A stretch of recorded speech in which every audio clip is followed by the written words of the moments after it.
Hey everyone. Many have come to me personally and asked me, different elements about my healing journey and how I made it through betrayal, how I've made it through trauma, how I've made it through even clergy abuse. And so I wanted to come on here and just kind of share practically some of the steps that I've taken, aspects of my journey that maybe I haven't alluded to fully, and the different pieces that kind of helped fashion healing for me.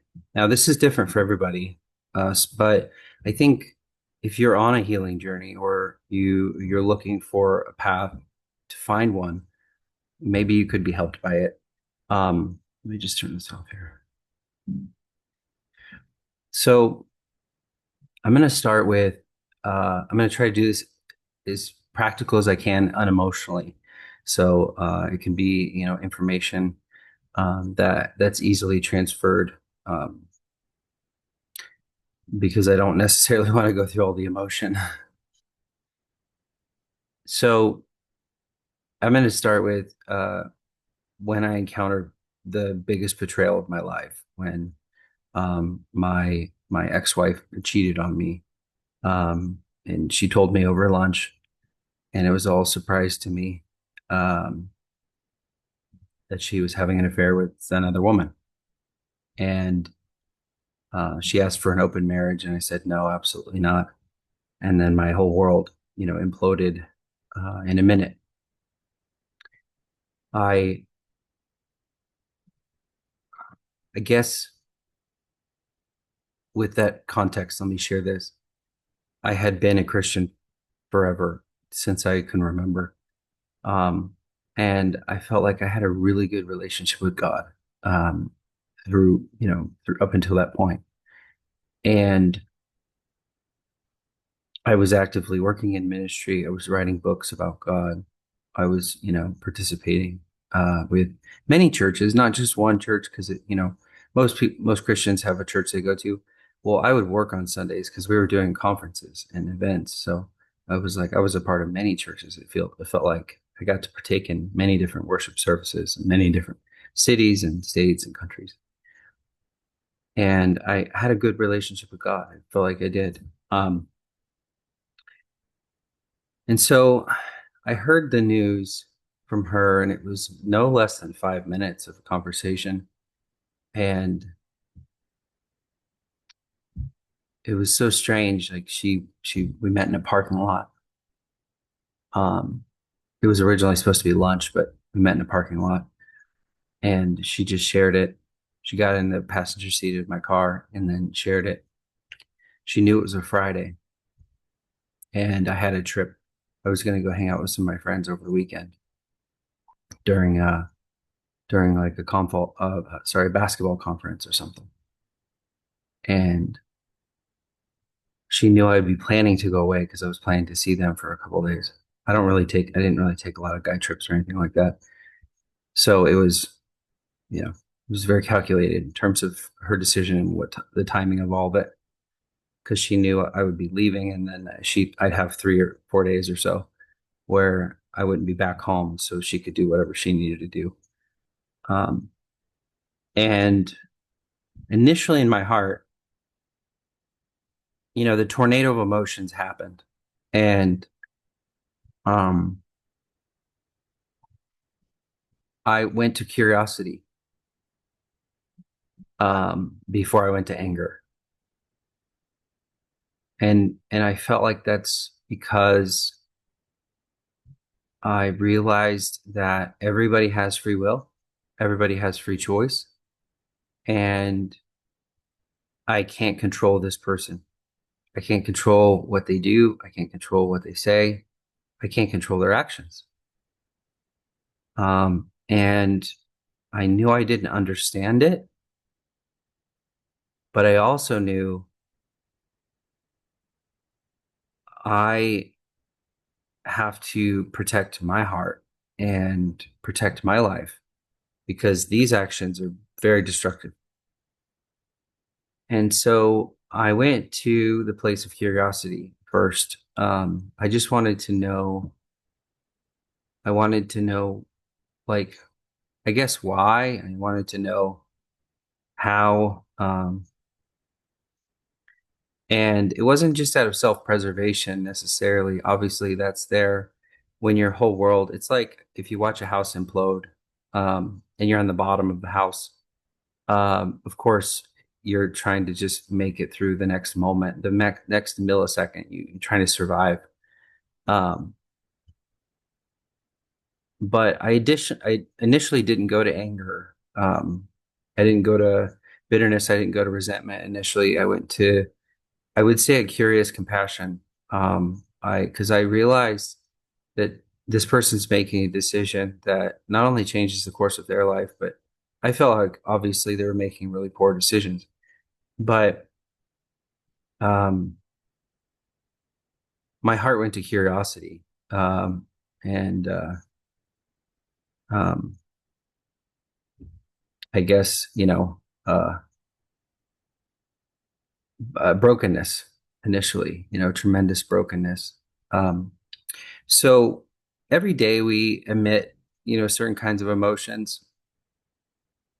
When you have something like this, like a life-changing event where somebody rips the rug out from underneath your feet, your emotional compass and bearings are gone. Like you can't hang on to everything else. You can't hang on to anything.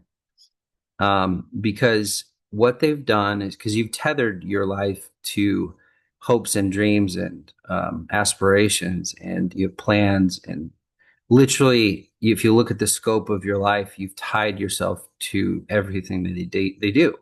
Every decision they make, you know, evolves around you, and with all those decisions come emotional like tentacles or tethers. And beside my dog, I had tied all of my decisions to this person, and they're all severed in a moment. And so, not only did the hopes and dreams and aspirations and plans just go away in a second, but so do all the expectations and the hopes. Sorry, and the emotions that go with it. So you are left feeling tremendously empty, tremendously broken. Um, the feeling I was reminded of continuously was like having a dump truck, like a 40,000 pound dump truck standing on your chest, like getting run over by a truck. Um, because you feel underneath the weight of all of it, and nothing will allow you to breathe. And to feel that the swirl of emotion is there. You're trying to find an emotion that you can hang on to, and they're swirling around, and they switch so quickly.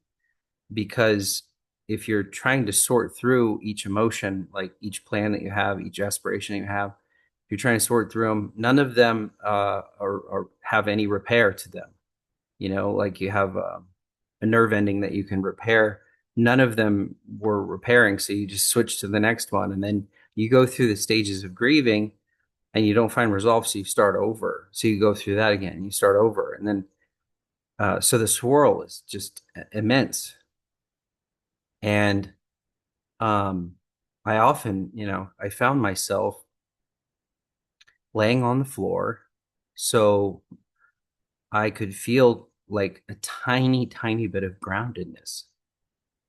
I was just, you hang on to the carpet so you can tell yourself that you're actually not spinning, because a lot of people feel like they're in a tornado where they're actually spinning.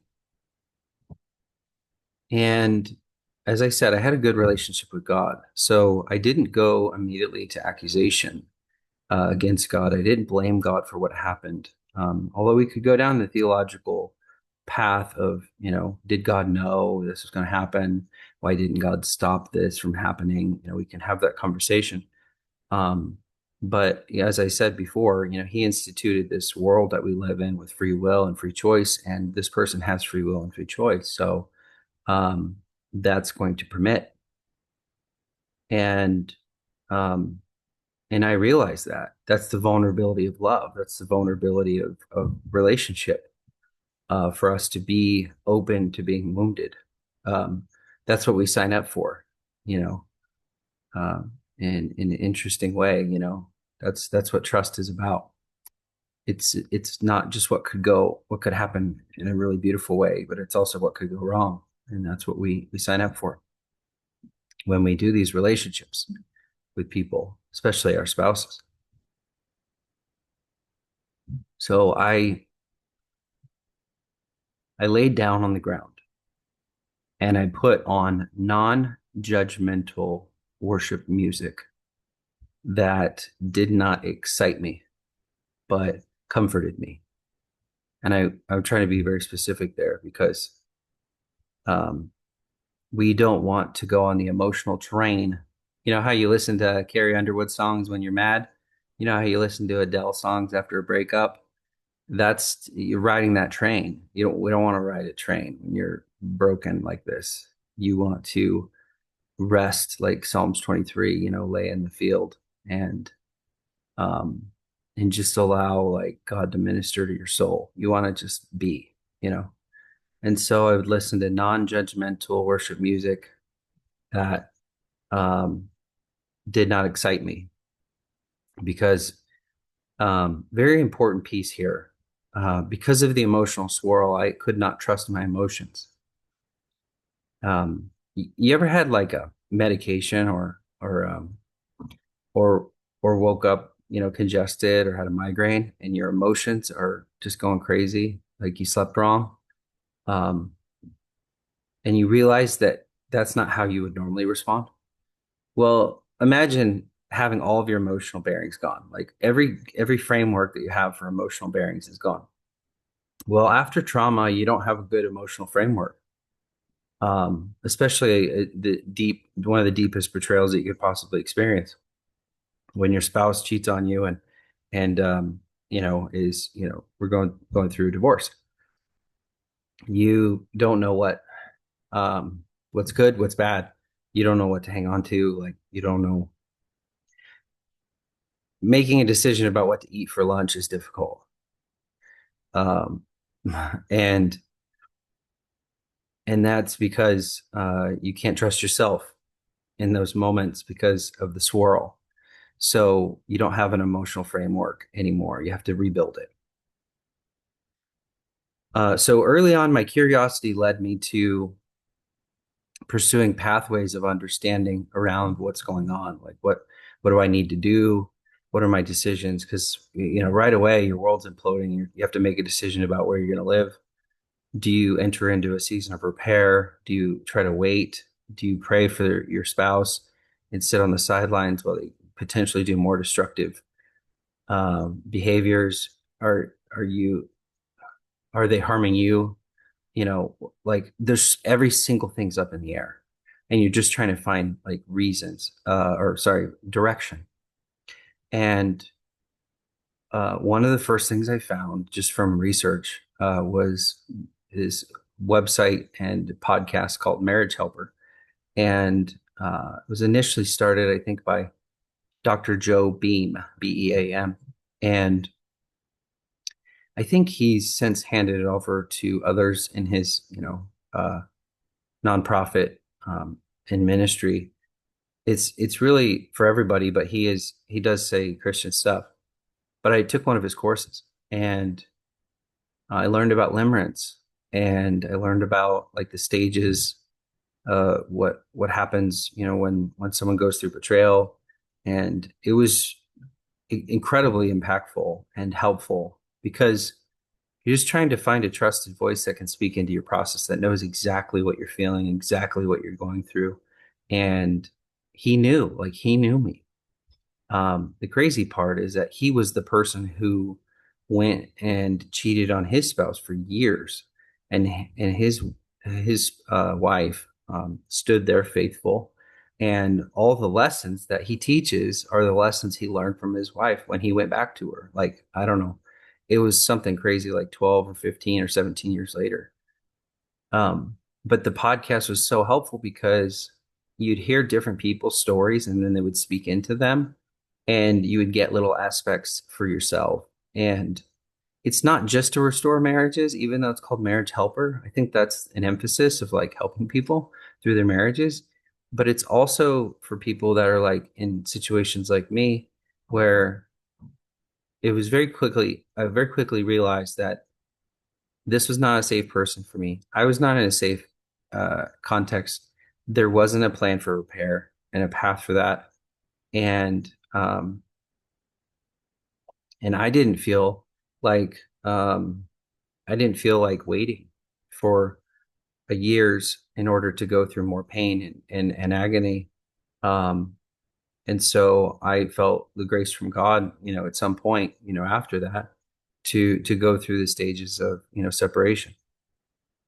And because I just valued myself enough where um, I wanted to be obviously married to someone who valued me equally. And um, so I went through those courses and I listened to YouTube videos on the subjects, and I listened to worship music every night, and I tried um, I tried everything I could during that first week to distract myself a little bit. So because it's too much to handle, it's overwhelming. So I'd watch something mindless. I'd play something, play a game or something, and it would give you like little moment of distraction, like on your phone or something. I watch the basketball games, with my friends. Um, you know, it would allow for just a moment of reprieve where you could forget, and that was actually really helpful. It was very calming because the storm was so heavy and it's so strong. You just get pulled into it, and it's crushing because you're looking for quick answers. And these emotions are so strong that they never let go. And um, that's really, really difficult if you're trying to solve it right away and it doesn't, have resolve right away. So you find little distractions, and that actually really helped me. And I mentioned in an earlier video that there was three individuals that came up to me. I believe they were gifts from God. Uh, they came up to me and they said, I know exactly what you're going through, and you're going to make it. You're going to get through this, and it's going to be better on the other side. And as much as I'd like to just, I've received lots of prophetic words and lots of words of encouragement. I I felt like they were, a blessing from God to speak into my life like that. Um, because at that point, you kind of feel like, what's left? Like you don't have anything left. Everything's going to be taken. Everything's been taken. Your hopes, your dreams, your expectations, your plans, your aspirations, it's all gone. Your finances, it's all diced up. Like, I don't even know where my dog's going to be tonight. And then to have three people in the same week that I did not know come to me and tell me that they know exactly what I'm going through and I'm going to make it and it's going to be better on the other side. It was unbelievable, the impact that that had on me. It became an anchor for my rebuild, an anchor for my plans of growth and plans of repair and plans of healing. And so this is just the first week. Just talking about the first week.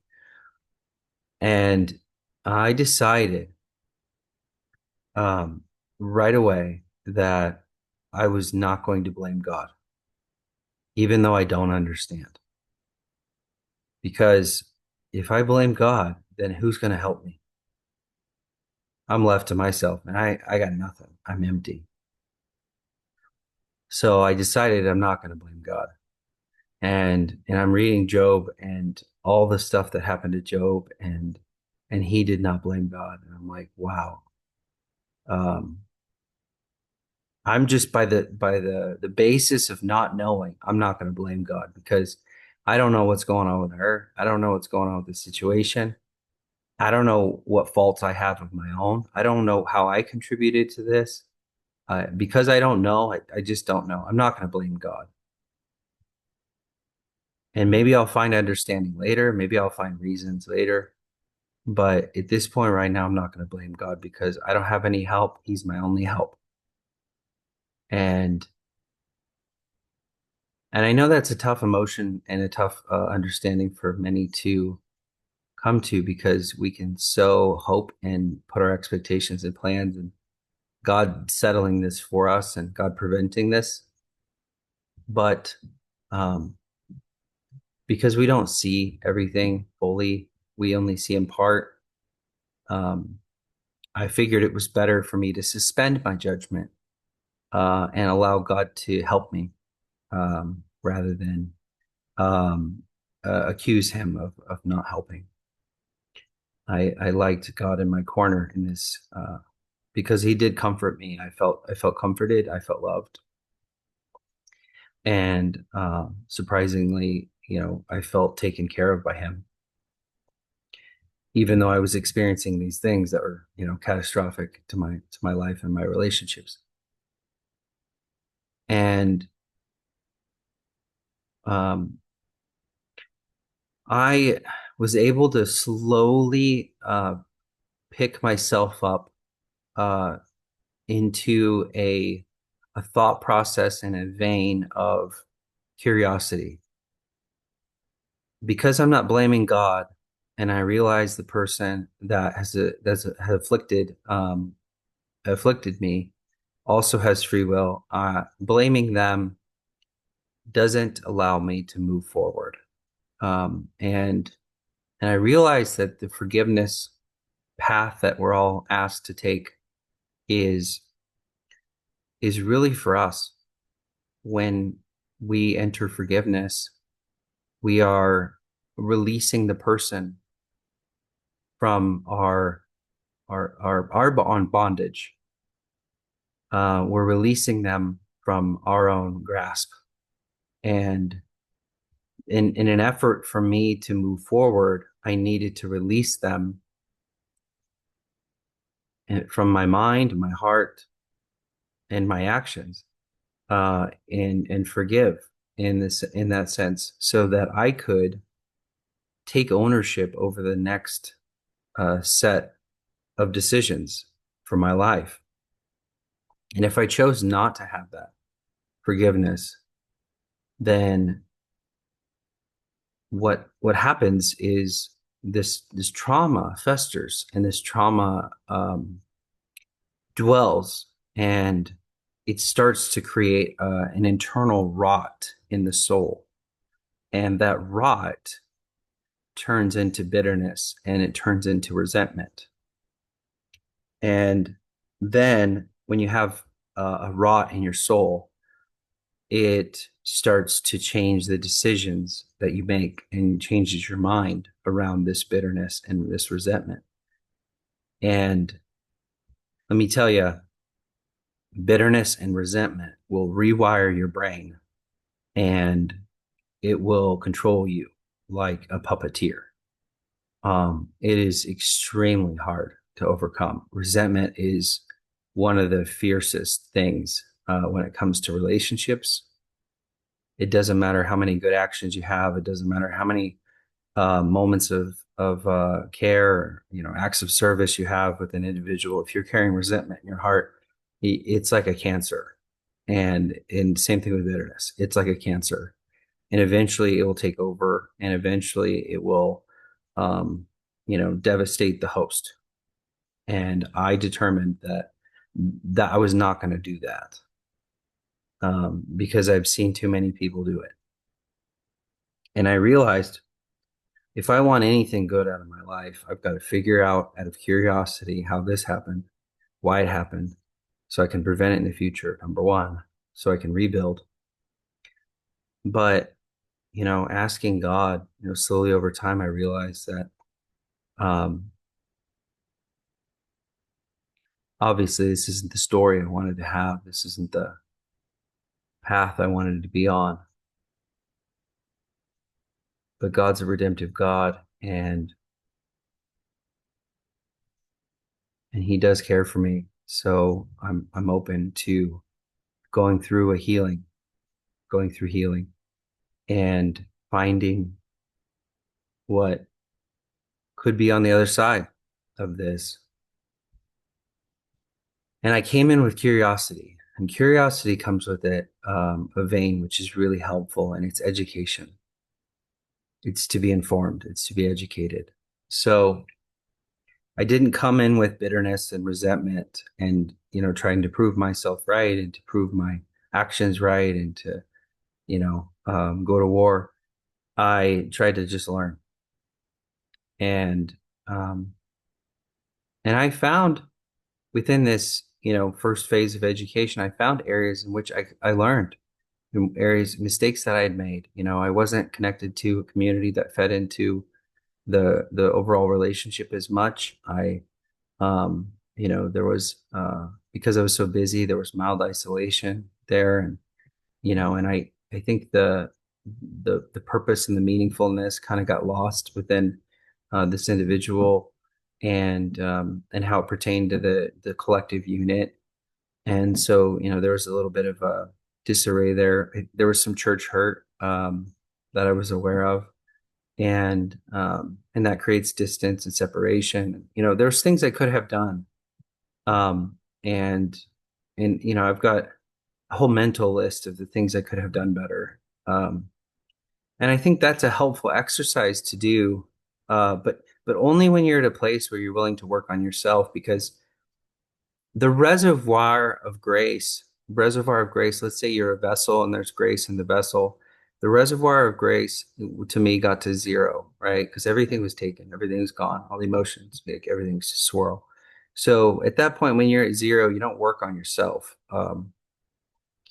You just try to get help because you need to survive to the next moment. And so I started trying to add to that grace. I tried to add to that comfort by allowing God to minister to me, worship, education. So I started adding to that buffer. The people that spoke into my life, slowly started to increase. I had a buffer there.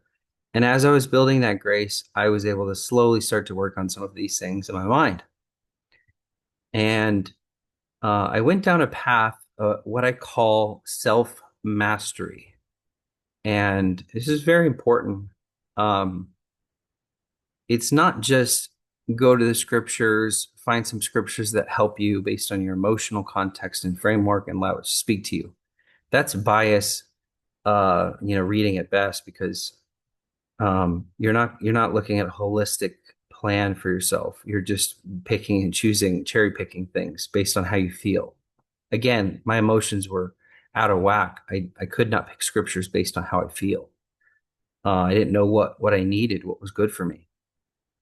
So I started as a self-mastery journey where um, I was able to, read from, I'm going to mention a few books and a few podcasts that I went through. And again, I don't agree with everything that they presented. They clearly have their own takes. Like one individual, sees the Holy Spirit as some mystical cloud, and not the real Holy Spirit, but just some other figurative thing. And another one, it's got its own religious underpinnings, which I don't agree with. But the self-mastery stuff is actually very biblical. Um, so I started reading all the books from Don Manuel Ruiz, and um, in one of his books, a really popular book, I'll try to put it in the notes so you can see. They're quick books, but they're very, very impactful. You go through your life again in the very beginning of your childhood, but you go through it where you don't have any labels. And you've taken all the labels off, and you've taken all the preconceived cultural underpinnings out, and you've rebuilt your psyche, you've rebuilt your framework, your emotional context, without any labels. And that's extremely powerful because we pick so many up. We believe things about ourselves because our parents said something, or because we experienced something, or because we had trauma, and we pick that up as our identity. And so it's so helpful to go through those phases. So I went through all of that stuff. Then I um, went through a ton of, I mean, I don't know how many hours, maybe 100, maybe 150 hours of Gary Van Warmerdam. His last name is Van Warmerdam. And the Mind Works, all his stuff, his whole podcast series and his teachings and his book. Again, I don't agree with some of his premonitions, but the framework of how to unpack the mind and put it back together, and all that was just absolutely incredible. And it's high level stuff. It's not very basic. But what I ended up doing with all those things, and then with the scripture, because the Bible tells you to take every thought captive. And so this is the same thing. They're all talking about the same thing. Um, but in terms of how do you take the thought captive, what do you do with it? And my wife has been just an absolutely incredible resource. My wife, Allie, in helping me unpack my mind and unpack my thoughts. Um, she's given me language now that I was stuff I was doing then. This is before I met her. So I I would take my thought out of my head, my emotion out of my head, and I would, spin it around and analyze it and review it and find out where it came from and find out what it's saying to me. And this is taking every thought captive. I'm like catching it. Here it is. And I'm like, okay, this is the feeling that I have. Why do I feel this way? Where did this come from? What are you doing? What are you saying to me? Um, how are you affecting my life right now? How are you positively affecting my life, and how are you negatively affecting my life? And then I would decide if this is a helpful emotion to have, or if it needs me to do something, if it needs me to respond or react in a certain way. And I'd analyze that. And in essence, over several years, I did that with my own mind. I unpacked situations, I unpacked feelings, I unpacked people, and I picked apart my thoughts and my emotions as though they were not mine. This is a big piece, because I didn't just blanketly accept these are all of my thoughts and my feelings. This is my identity. This is what I'm feeling. I owned all those pieces. I think that's a mistake. I took every thought captive, and I decided if this was helpful for me, if it was good to me, what that emotion was saying, what that feeling was saying, what that situation, how is it wiring my brain? How is it training me to act in a certain way? How is it training me to react in a certain way? Is it keeping me from love? So I'd ask all these questions, maybe 20 questions on every emotion and every thought, and I'd kind of pick it apart. And then I slowly started to just rebuild my mind based on what the Bible says, and without having labels, and then really trying to build it in a mindful way, like Gary Van Warmerdam taught. Um, and I love his story so much because I believe, if I'm not mistaken, this guy was like a nuclear engineer, programmer, and then he realized he'd reached the pinnacle of his career success, and he was not satisfied. He didn't feel happy inside. And then so that put him on this journey, that he talks about, which is really incredible, to be so successful with your hands and with your career, but then not feel that inside. So this is all about the inner work, especially the working of our mind. And through this self-mastery journey, I was able to develop I think, an increased emotional intelligence, and I could properly understand situations that had happened to me, and experiences that had happened to me. And I brought them to resolution in my heart and in my mind and with God. And um, And this isn't just a simple exercise of forgive and forget. So many Christians have such a basic framework for healing, like you ask certain denominations will just tell you go confess to somebody and then just forgive and forget and then God will take care of the rest. It's so basic and boring. It's like not actually helpful. And then others are like, okay, we're advanced. We're going to tell you to go get therapy. Well, that's just telling you to go have someone else help you sort your thoughts because you don't know how to sort your own, which is totally fine initially. But hopefully, with the therapist, they're able to teach you how to do it yourself. That's the whole goal of therapy, and then life coaches as well. Um, like I said, my wife of 8 years now, Allie, is absolutely incredible when it comes to that stuff. Um, she helps me unpack my thoughts and my feelings, and you sort through what the emotion is actually saying, and then you come to not only the answers from where it came from, but how are you supposed to respond, and to not be scared by it. God's an emotional God, and He's not scared by these emotions. Um, and they're saying something for a reason, and it's not for us to ignore them, but to answer them and to find resolution in them. It's not necessarily to say we need to agree with them, but we need to have a plan to respond to them. So that way we can, change the way we think. That's what repentance says. It's to change our mind, change the way we think. So I went through this journey, and I mentioned in my encounter in my first video where I was, asking God all these questions. I was trying to be curious. I was asking God questions about where He was when it happened, what took place, and God shared a moment with me when I was driving to work in the car about when he first was betrayed and what happened to him and how he felt. And at that moment, I felt like all the questions I had present and the questions I have in the future are answered in him. He became the most relatable person to me in my life at that moment. Before I knew that God cared, I knew that God knew, but this was the first moment I made him relatable to me. And that was extraordinarily profound because my heart no longer had outstanding questions about these situations. I knew that God knew, and I knew God had experienced it, and I knew God could relate, which is huge because a lot of people know that God knows, but many don't understand how God can relate. Um, because you feel alone, you feel isolated. It's like that scripture saying, "How many are there?"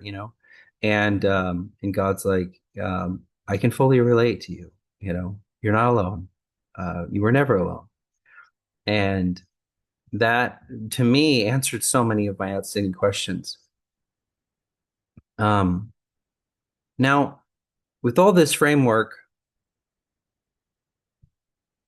I went on this healing journey myself.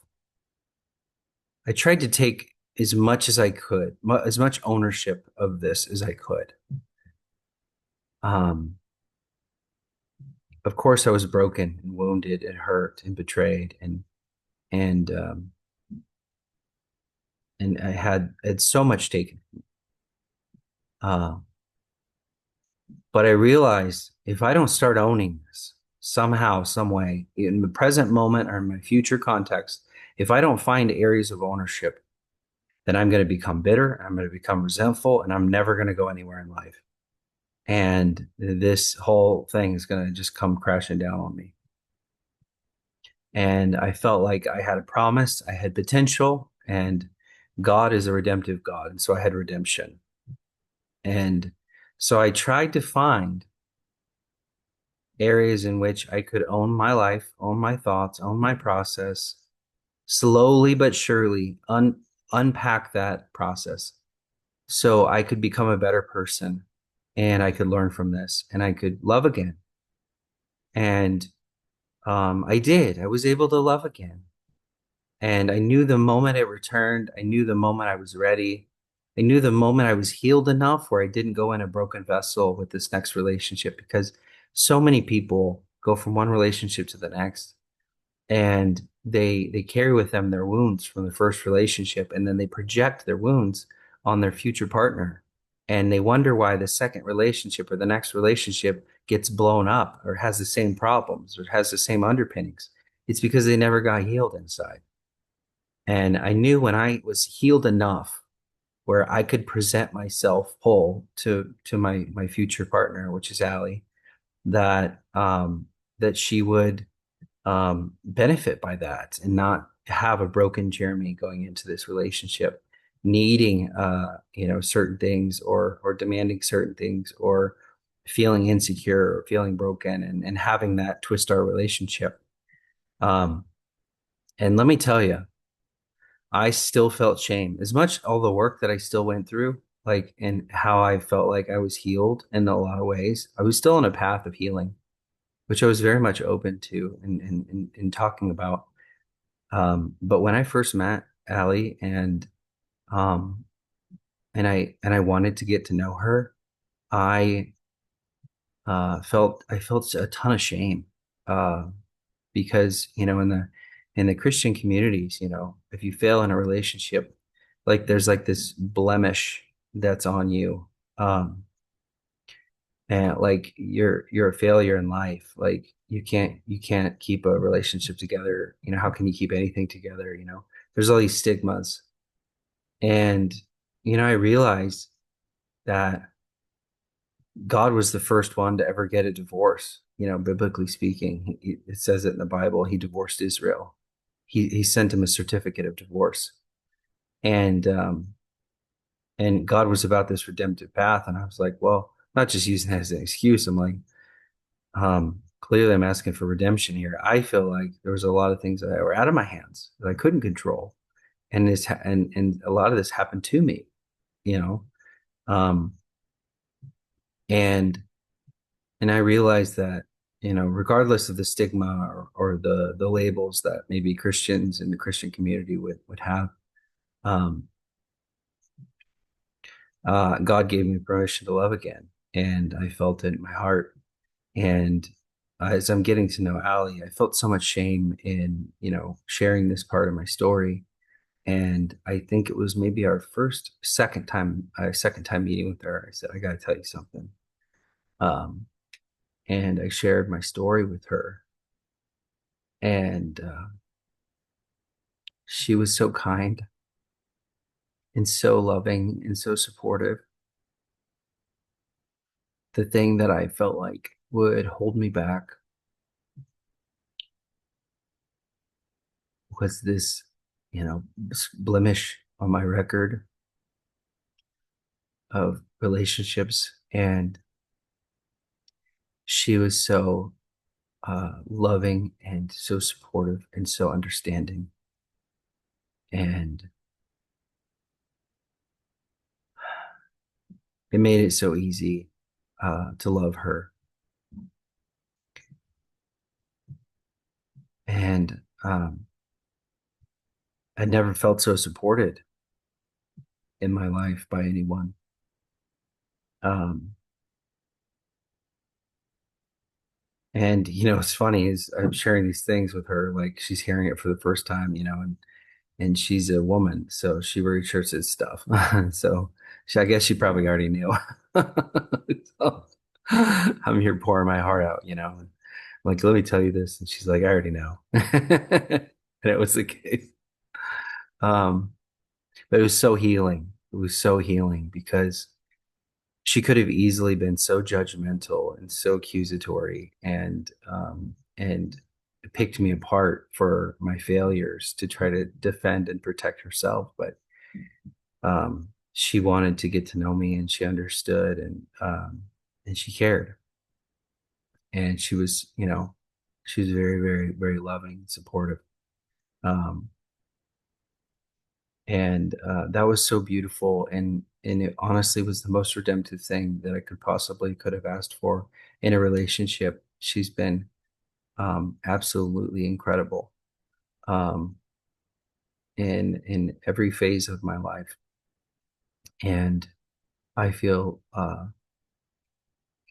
unworthy sometimes of the love and support and genius and care that she brings.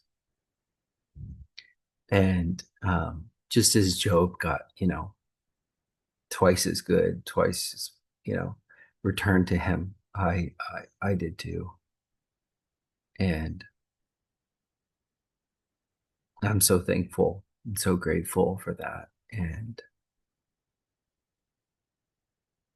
I know it's the redemptive process of God. I know it's the redemptive plan of God. And I'm so thankful for that. Um, and I've continued to walk on a path uh, of curiosity to find a lane in which I can build and I can grow and I can learn from. Because I know I've made mistakes. Um, many of the people I've partnered with in my life and worked for and stood around, have failed me, and including, former spouse. And I know I've made mistakes in certain seasons of my life, um, and I know God is also a redemptive God. And so um, I'm trying to find the balance of uh, walking in what He has for me and getting to a place of personal healing where I'm not making my future plans based on my past failures or the woundedness or brokenness I felt in my past, because the scars should be there to remind us of what took place, but the scars should not guide our path. Meaningfulness and purposeful action should. And I feel like the redemptive path of God, it does synchronize all of our past and allow us to use it for good. But we can't walk on the redemptive path if we're walking on a path of bitterness and brokenness and resentment. The redemptive path of God is only if you're giving those things up to God and allowing Him to guide and lead you again. So many of us are wounded and broken and hurt, and we personally are not able to move forward because we are not allowing God to do that work within us. And this is all aside from relational accountability and relational consequence. Um, Obviously, if somebody hurts you and harms you, um, that's, there's a different process there. I'm just talking about you personally, because so much in life we can't control. We can't control others. As much as we'd like to, we can't control them. It would have been so much easier just to control the people in my life, but we can't control them. They have free will. They get to do what they want. And then as you choose to love again, you're opening yourself up to allowing someone to hurt you again, potentially. And you have to be open to that. And that is really scary um, if you're not whole inside. And the last thing I'll add, as I conclude this video, thank you so much for listening to my journey, and I hope that it's helped you, is showing up whole means that you don't have to be a drain on your partner. So many people think it's a 50-50, and it's not. It's not 50-50. It's you show up whole because they may need you that day, that next day. And then the day that you need them, you don't want to be pulling from an empty reservoir. So you show up whole. So that way you can give everything you possibly can give to them. And through this, don't blame God, because God will reveal it to us slowly over time as He sees fit. Perspective and um, prayerful guidance and even understanding But understanding is definitely not on the top of God's list for all of us. That's why we have to seek it. We have a small mind that can only see tiny things. And so understanding is definitely something that's there, but it's not the top of his priority for us to know everything and to try to understand all of it. God is God, and we need to allow him to be God and take the reins over what you can control within your own life. So bitterness and resentment don't take over. Thank you so much, and bless you guys. Take care.